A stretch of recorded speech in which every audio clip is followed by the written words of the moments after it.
సాయి రామ్ ఓంకార సాయి రామ్ ఓంకార సాయి రామ్ షిరిడి సాయి రామ్ షిరిడి సాయి రామ్ షిరిడి సాయి రామ్ షిరిడి సాయి రామ్ షిరిడి సాయి రామ్ షిరిడి సాయి రామ్ సద్గురు సాయి రామ్ ఓం సాయి రామ్ ఓంకార సాయి రామ్ ఓంకార సాయి రామ్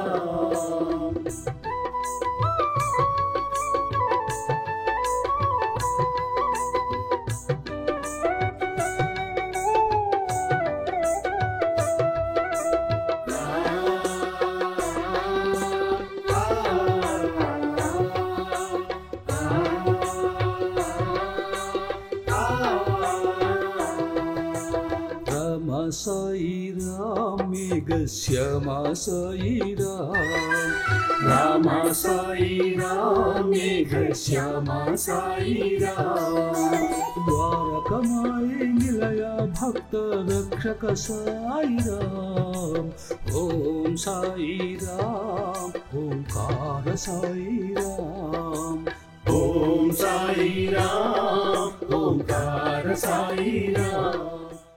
ఓం సాయిరామ్. సాయి భక్తులకు నమస్కారములు. ఈరోజు సాయి సత్సంగంలో రెండవ సత్సంగం ప్రారంభిస్తూ ఉన్నాను. సాయిబాబా రూపము అంటే కాలు మీద కాలు వేసి కూర్చున్నటువంటి రూపము, మరి ఆ రూపం ఏమిటి, ఆ రూపంలో ఉన్నటువంటి ఒక పవర్ శక్తి ఏమిటి, చాలామందికి తెలియని విషయం అన్నమాట అది. ఎందుకంటే దాని మీద బాగా పరిశోధనలు చేసినటువంటి తూమపూడి కోటేశ్వరరావు లాంటి మహానుభావులు సాయిబాబా అలా కూర్చొని ఉన్నారంటే దానికి ఒక రూపము, ఆ రూపంలో ఉన్నారు అంటే దాని వెనుక ఒక శక్తి ఉన్నది. ఆది శక్తి స్వరూపుడు బాబా. కాబట్టి ఆ రూపం ఎలాంటిదంటే కుండలి మేల్కొన్నటువంటి రూపము అని తూమపూడి కోటేశ్వరరావు గారు ఒక పుస్తకంలో చెప్పారు. నేను ఒక పాట రాస్తున్నప్పుడు, ఎందుకంటే బాబానే మరి వేదాలు ఉపనిషత్తులు సారాంశము అంతా బాబానే. ఎందుకంటే బాబా కూర్చున్నటువంటి తీరు కానీ, ఆయన నవ్వేటువంటి తీరు కానీ, ఆయన నడిచేటువంటి తీరు, ఆయన స్నానం చేసే తీరు, వీటన్నిటి గురించి మరి కాపాడ్డే లాంటి వారు స్వయంగా బాబాను షిరిడీలో చూస్తూ వారు రాసినటువంటి గ్రంథాలన్నిటినీ కూడా నేను పరిశీలించాను. కాబట్టి ఇక్కడ అందరూ దేవతలు, అన్ని విగ్రహాలు, దేవతా విగ్రహాలు వేరు, బాబా మరి విగ్రహము వేరు, బాబా కూర్చున్న తీరు వేరు. పిలిస్తే పలికే దైవం, మరి తలచిన వెంటనే మన కోరికలన్నీ కూడా నెరవేరుతున్నాయంటే దానికి కారణం ఏంటంటే బాబా కూర్చున్న విధానమే అని తూమపూడి కోటేశ్వరరావు గారు లీలా సమాధి అనేటువంటి పుస్తకంలో తెలియజేయడం జరిగింది. అదే విషయాన్ని నేను ఒక పాటలో రాస్తూ, బాబా నువ్వు నవ్వేటి నడిచేటి ప్రేమించేటి తీరు ఏ వేదాలు శాస్త్రాలు వర్ణించలేవు, నీ దివ్య రూపం సర్వమంగళ స్వరూపం.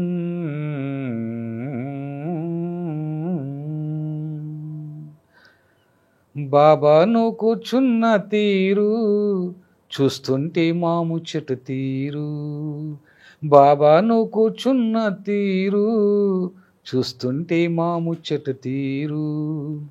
యోగసుమం పూసినట్టు, జ్ఞానవనం విరిసినట్టు, ధ్యాన ఫలం పండినట్టు, కుండలి మేల్కొన్నట్టు, బాబా నీ లీలలే వేరు, నువ్వు ప్రేమ రూపమైన పకీరు, నువ్వు ప్రేమ రూపమైన పకీరు అని రాశాను పల్లవిలో.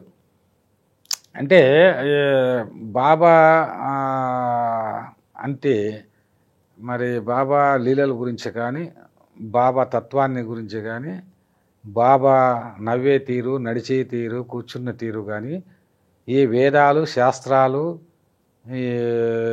ఎవరు వర్ణించలేరు అనేటువంటి ఒక మీనింగ్ ఉంది అందులో. ఎందుకంటే ఒక సౌందర్య దృష్టితో చూస్తే ఒక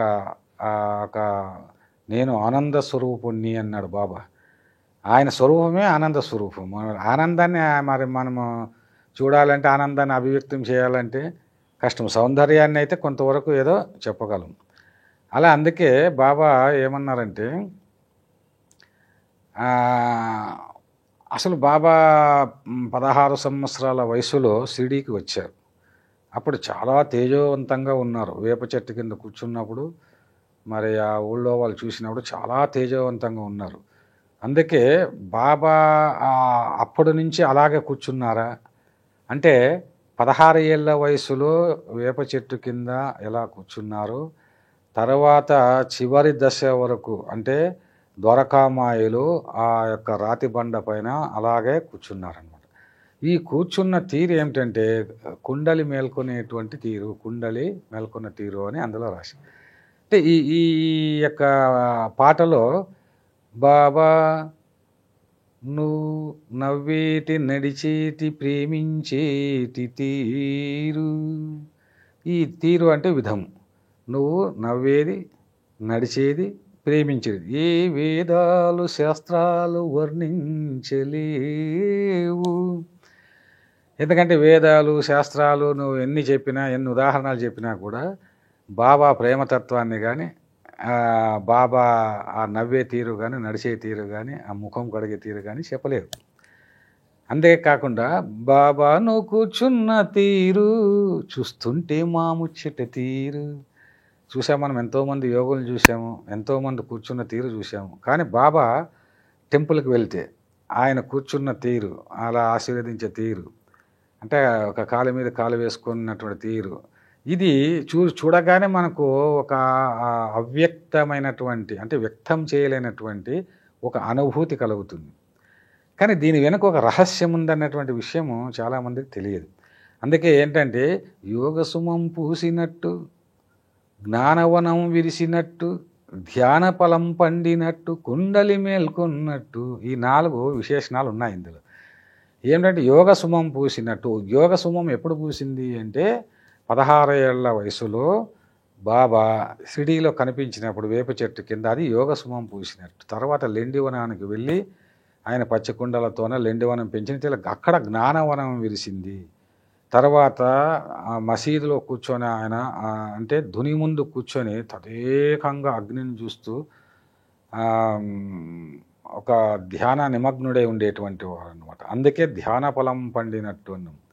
తర్వాత ఏమిటంటే కుండలి మేల్కొన్నట్టు, బాబా అలా కూర్చోవడమే కుండలి మేల్కొన్న విధానం. అసలు కుండలి అంటే ఏమిటి, కుండలి మేల్కొన్న విధానం ఏమిటి అనేటువంటి దాన్ని కాస్త వివరంగా చెప్పాలంటే వేదవ్యాస గారు సాధనా రహస్యాలైన పుస్తకం రాశారు. అందులో కుండలిని గురించి ఒక మాట అన్నారు, అది చెప్తే మీకు బాగా అర్థమవుతుంది.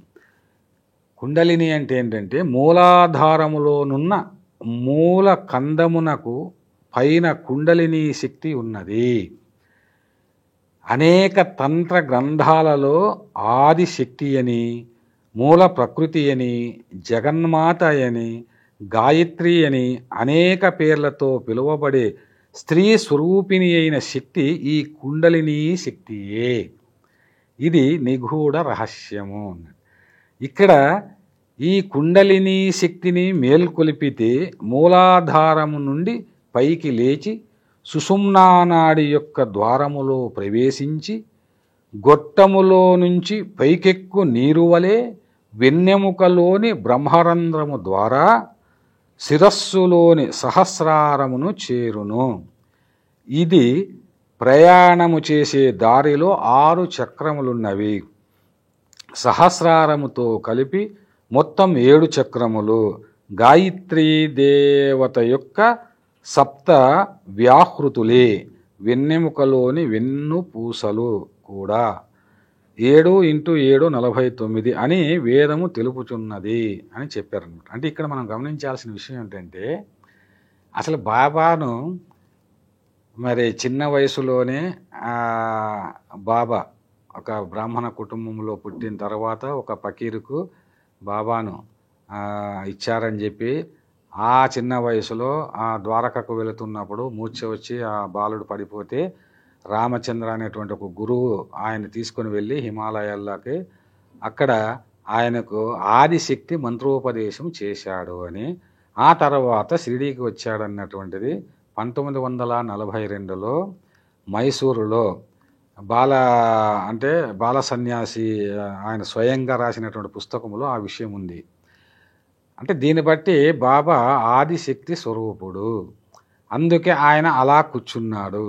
అంటే కుండలి మేల్కొని ఇక్కడ ఏం చెప్పారు, ఆదిశక్తి అని అంటే మూలాధారంలోనున్న మూలకందమునకు పై కుండలిని శక్తి అంటే ఆ శక్తి ఏమిటంటే అదే ఆదిశక్తి, మూల ప్రకృతి, జగన్మాత, గాయత్రి అని అనేక పేర్లతో పిలువబడేటువంటి శక్తి కుండలి శక్తి అన్నారు. ఇక్కడ బాగా గమనించాల్సిన విషయం ఏమిటంటే, మరి బాబాని పూజించిన వెంటనే, బాబా పాదాలకు మనము నమస్కారం చేసిన వెంటనే మన కోరికలు నెరవేరడము, అంటే మనలో ఉన్నటువంటి కూడా 6 చక్రాలు ఇవన్నీ కూడా మేల్కొని ఏదో ఒక సైంటిఫిక్గా మనకు ఏదో ఒకటి మరొక యాక్షన్ రియాక్షన్ అన్నట్టుగా జరుగుతుంది. కాబట్టి బాబా గుడికి వెళ్ళిన భక్తులు ఏవి కోరితే ఆ కోరికలన్నీ ఇప్పటి వరకు చాలామందికి, అంటే 199 మంది చెప్పే సాయి భక్తులు చెప్పేది ఏంటంటే, మా జీవితంలో కోరికలన్నీ తీరాయి, తీరుస్తూ ఉన్నారు, బాబాను కోరితే ఇవ్వనిదంటూ ఏమీ లేదు అని చాలామంది చెబుతూ ఉన్నారు. అంటే స్వానుభవం అయితే తప్ప సాయితత్వం బోధపడదన్నమాట.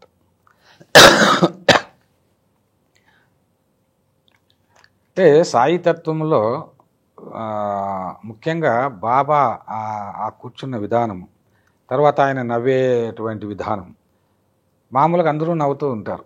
మానవులు అంటే ఒక పరబ్రహ్మ, మొత్తం సర్వము తానైనటువంటి పరబ్రహ్మ ఒక మానవాకారములో వస్తే ఆ మానవాకారములో ఉన్నటువంటి ఆ రూపము ఆ నవ్వితే ఎలా ఉంటుంది.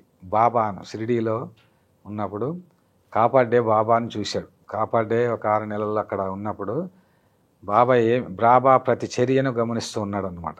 మీరు కాపాడే డైరీ చదివితే మీకు తెలుస్తుంది. అప్పుడు బాబా నవ్వినటువంటి ఆ నవ్వును చూసి, ఈ నవ్వు మామూలు మానవులు నవ్వేటువంటి నవ్వు కాదు, ఇది దీన్ని బ్లిస్ ఓరియంటెడ్ లాఫింగ్ అంటాడు. అంటే బ్లిస్ అంటే మామూలుగా సుఖము, సంతోషము, ఆనందము అని అంటాం మనం. బ్లిస్ అంటే పరమానందం అన్నమాట.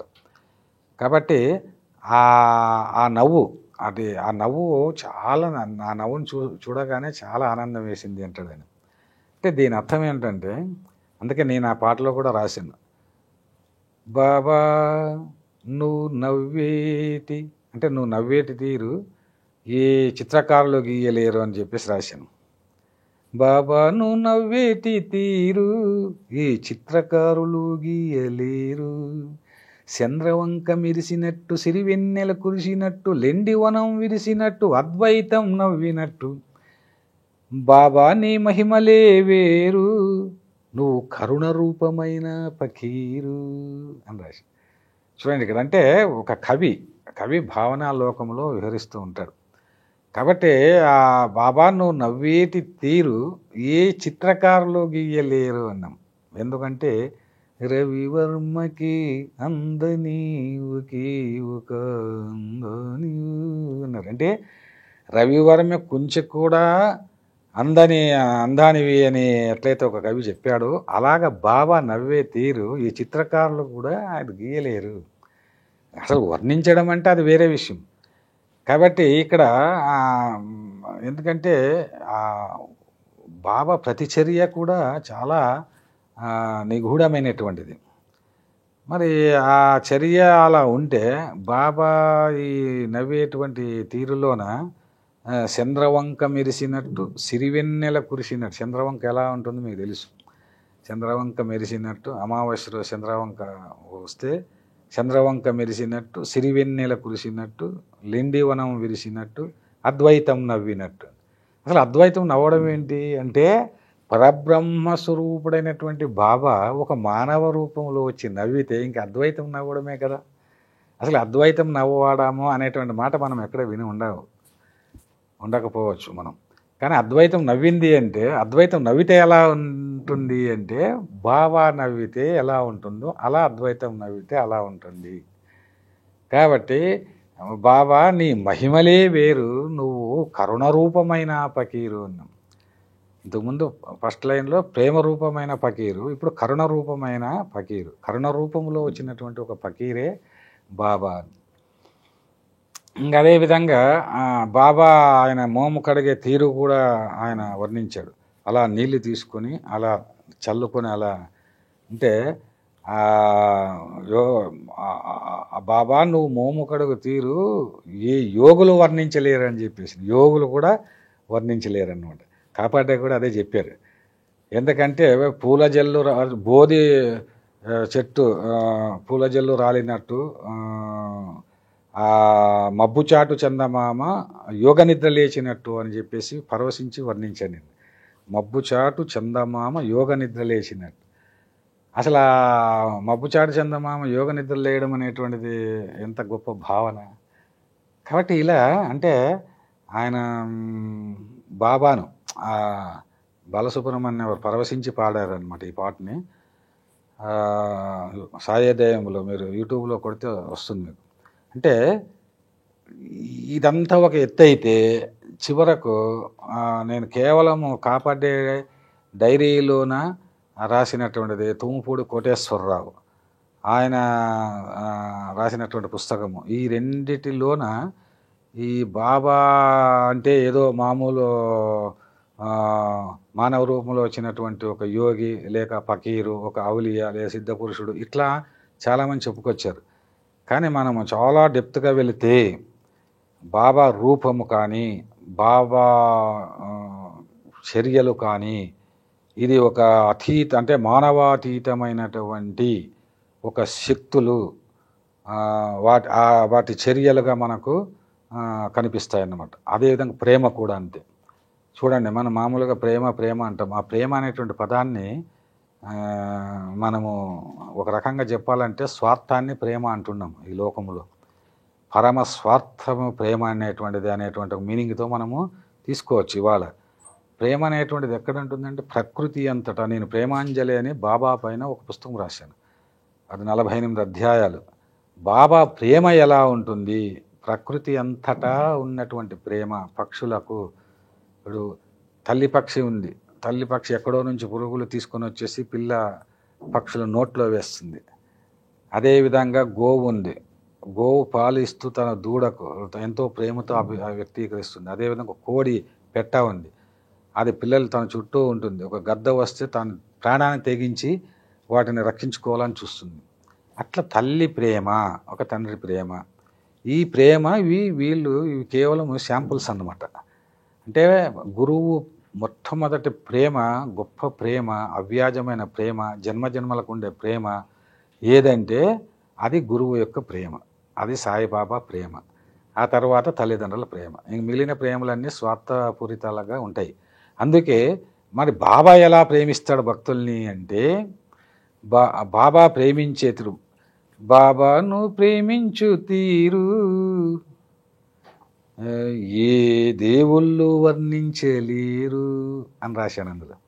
అంటే దేవుళ్ళు కూడా వర్ణించలేరు బాబాను. ఎందుకంటే ఆ ప్రేమతత్వం పొందినటువంటి వారికి అనుభూతి తెలుస్తుంది. బాబాను ప్రేమించు తీరు ఈ దేవుళ్ళు వర్ణించలేరు. ఇంద్రధనసు వంగినట్టు నింగి పొంగి పొరలినట్టు సప్తసాగరాలన్నీ గుండెల్లో ఎగసినట్టు బాబా నీ దినచర్యొక యజ్ఞం, నిన్ను సేవించు వారిది స్వర్గం, నిన్ను సేవించు వారిది స్వర్గం.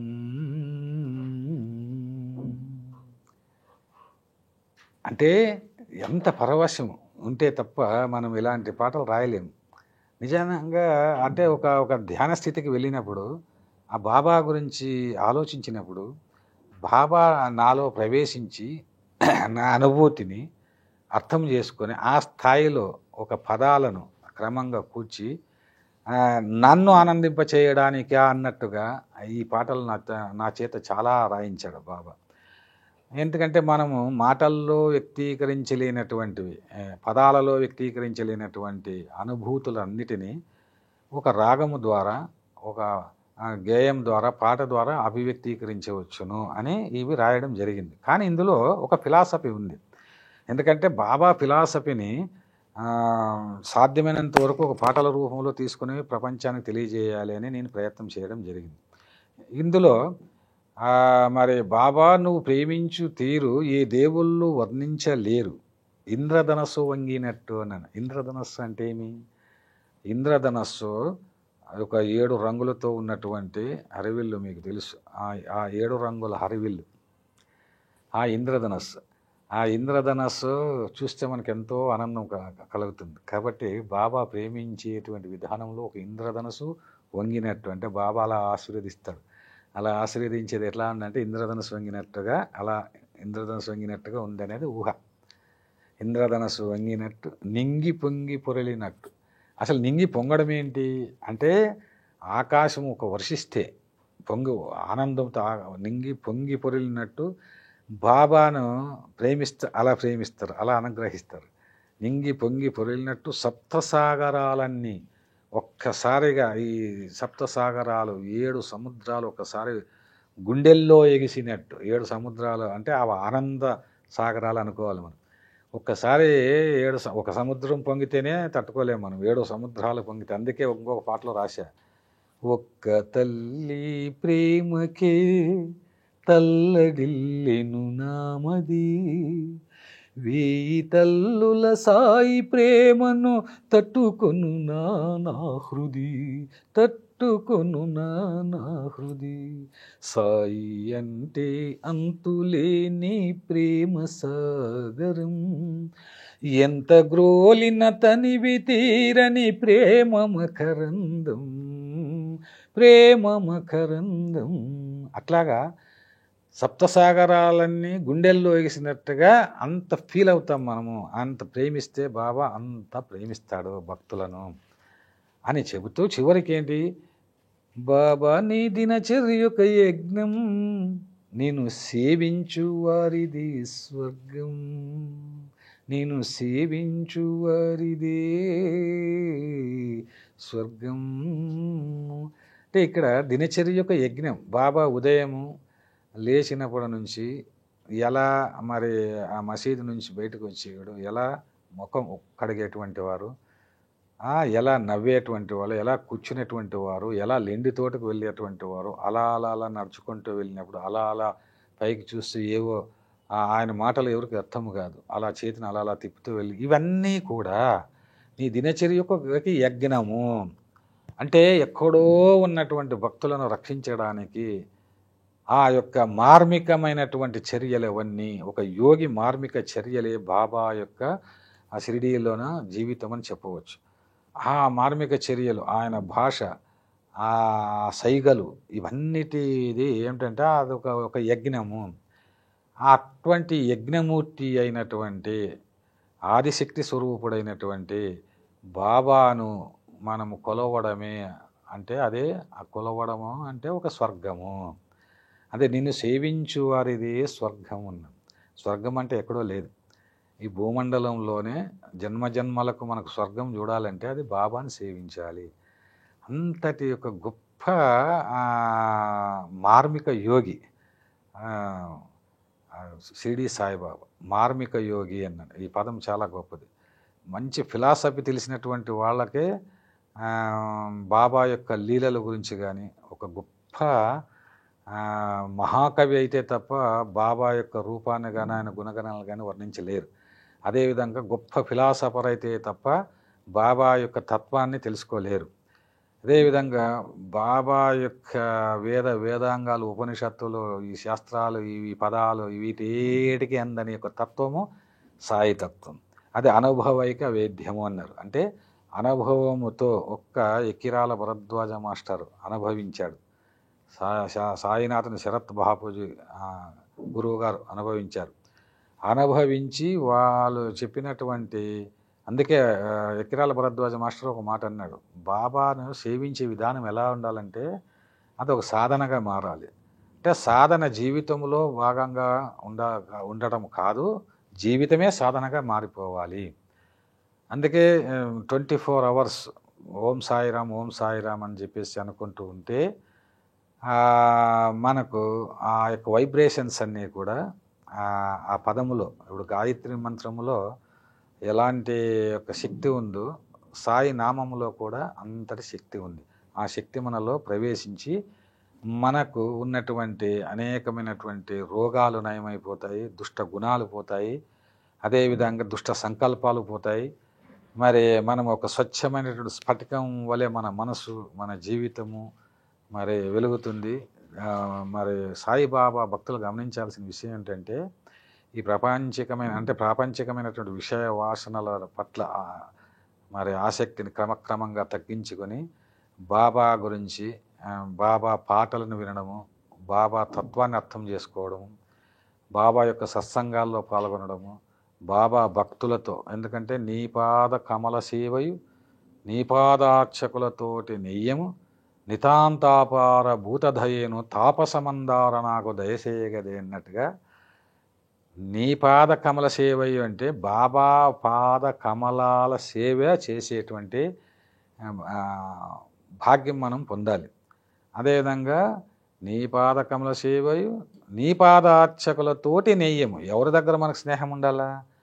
బాబాని విమర్శించే వాళ్ళ దగ్గర స్నేహం కాదు, బాబాని పూజించేవాళ్ళు, సేవించేవాళ్ళు, బాబా తత్వం తెలిసినటువంటి వారితో నెయ్యం అంటే స్నేహాన్ని చేస్తే మనకు జ్ఞానం వస్తుంది. అట్లా అపారభూతదయ, అసలు సాయి తత్వమే అపారభూతదయ. మీరు సాయిబాబా సచ్చరిత్రలోనే ఏ కథను విన్నా టోటల్ సాయి ఫిలాసఫీ అంతా భూతదయ, ప్రకృతిలో సర్వజీవరాశుల పట్ల దయ కలిగి ఉండాలి అనేటువంటి తత్వాన్నే బాబా బోధించారు. అందుకే అటువంటి మహాయోగి మరి ఏ యుగములోనూ లేడు, పరిపూర్ణ పరబ్రహ్మ స్వరూపుడు బాబా. అందువల్ల ఆయన్ని రాజాదిరాజు అన్నారు, యోగిరాజు అన్నారు, పరబ్రహ్మ అన్నారు, సచ్చిదానందరు, సద్గురువు అన్నారు, సమర్థ సద్గురు అన్నారు. ఇది సమర్థ సద్గురు కావడానికి కారణం ఏమిటంటే ఆయన రూపమే అంతటి వర్చస్సు. ఆయన కళ్ళల్లోన ఆయన కళ్ళు 2 నీలి సముద్రాలు మాత్రం ఉంటాయి, అంటే కరుణా సముద్రాలు. ఆ కళ్ళు ఆయన యొక్క చూపులు పడిన చోట, చూపు తాకిన చోట చొక్కముగ నీవే అన్నాడు శరత్ బాపూజీ గురువు గారు. కాబట్టి ఎక్కడ మన చూపు పడుతుందో అది బాబా స్వరూపంగా భావించి సకల జీవరాశుల్లోనూ, సకల ప్రదేశాల్లోనూ, సకల దృశ్యాల్లోనూ, సకల సంగీత సాహిత్య అన్ని శబ్దాల్లోనూ బాబానే ఉన్నాడు. అసలు మాటల్లోనూ, పాటల్లోనూ, నడకల్లోనూ, నడతల్లోనూ, అన్ని చోట్ల సౌందర్యము అంతా బాబానే. అంటే సూర్యుడు, ఆకాశము, నక్షత్రాలు, పక్షులు, నదులు, సముద్రాలు, ఆకాశాలు, పక్షులు, ఇదంతా కూడా బాబా స్వరూపాలుగా మనం భావించామంటే అప్పుడు సాయితత్వం మనకు అర్థమవుతుంది. అందుకే ఇది సాయితత్వంలో ఉన్నటువంటి లీలల రహస్యము. అందుకే సాయిబాబా భక్తులందరూ బాబా విగ్రహాన్ని ఈ దృష్టితో పూజించండి, సేవించండి, మీకు అన్నీ శుభాలే జరుగుతాయని ఈ సందర్భంగా నేను తెలియజేస్తున్నాను. ఓం సాయిరామ్.